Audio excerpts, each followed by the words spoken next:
आज आपण अंडा पनीर बनवणार आहोत। त्यासाठी मी 5 अंडे घेतले, त्यात मी थोडंसं मीठ आणि थोडंसं तिखट टाकले आणि हे चांगले फेटून घेणार आहोत। आता मी चांगले अंडे फेटून घेतले आणि आता ह्या भांड्यामध्ये हे अंड्याचं मिश्रण याच्यात ओतणार आहे। त्याआधी मी याच्यामध्ये तेल टाकले आणि तेलाचं याला कोटिंग देणार आहे। तेलाचं कोटिंग दिल्यानंतर यात आपण हे मिश्रण ओतूयात।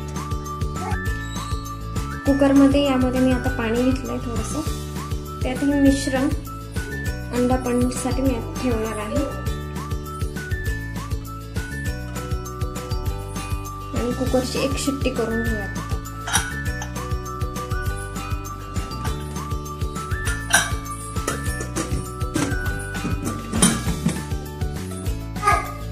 मी या ठिकाणी अंडा पनीरसाठी 2 छोटे कांदे कट करून घेतले 4 फोडींमध्ये अशा पद्धतीने, आणि ते आता चांगले भाजून घेणार आहे गॅसवर। इथे भाजीसाठी खोबरं भाजून घेते। एकीकडे कांदा भाजून झालाय, आता खोबरंही भाजून घेते या पद्धतीने। आता हे अंडा पनीर झालेलं आहे का नाही ते आपण चेक करूयात। वाफ काढून घेते।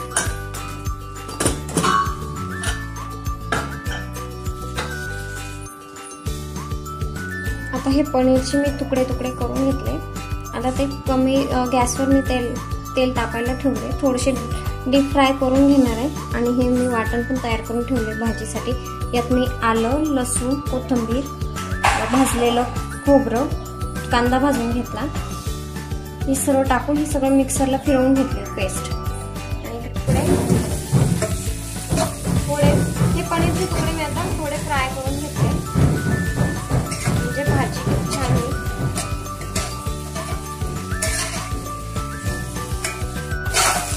प्रॉपर फ्राय करून झालेलं आहे या पद्धतीने।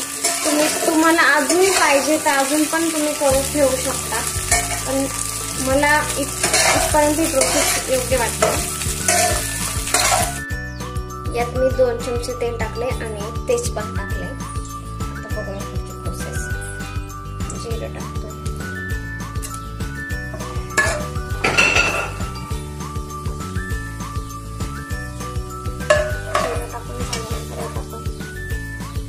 पेस्ट टाकणार आहोत। यात मी पेस्ट टाकली, मिक्स करून घेते। ते 2 ते 3 मिनिटं चांगलं ब्राउनिश रंगावर आलं की कांद्याचा आणि टोमॅटोचा कच्चापणा निघून जाईल। त्यासाठी 1 ते 2 ते 3 मिनिटं आपल्या चवीनुसार आपण मसाले टाकणार आहोत।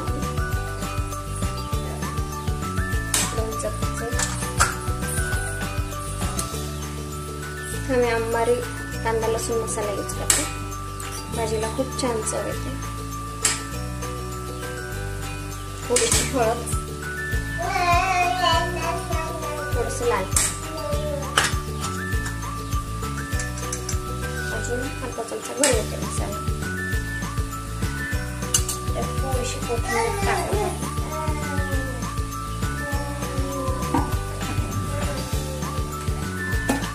चिमूटभर मीठ आणि मिश्रण चांगलं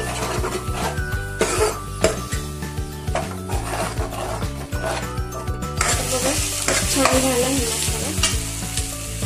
मसाला। तेल सोडायला लागलं की आपण त्याच्यात पनीरचे तुकडे ऍड करणार।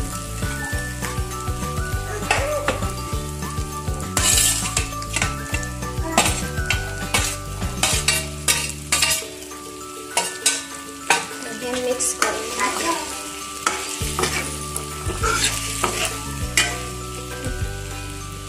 त्याच्यात मी पेस्टचं पाणी ऍड करते।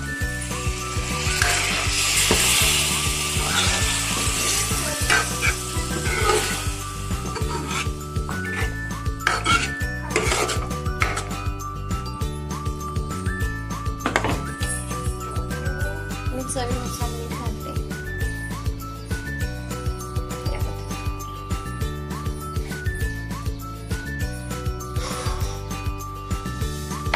याला एक उकळी आली की भाजी रेडी।